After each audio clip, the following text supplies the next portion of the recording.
In front of me is OPPO Reno15 Pro, and today I would like to show you how you can change default apps.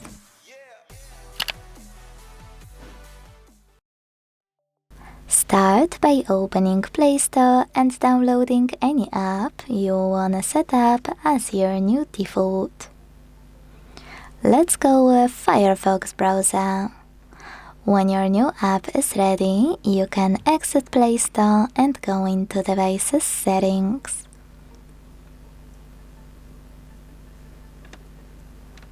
Then scroll to select Apps section. Click Default Apps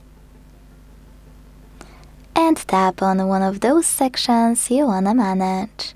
As I mentioned, I want to change my browser, so I have to click on Browser app here. Tap on Firefox to apply it and go back. As you can see, after that, my default app has changed. Thanks so much for watching. If you enjoyed this video, don't forget to leave a like, comment and subscribe. Bye!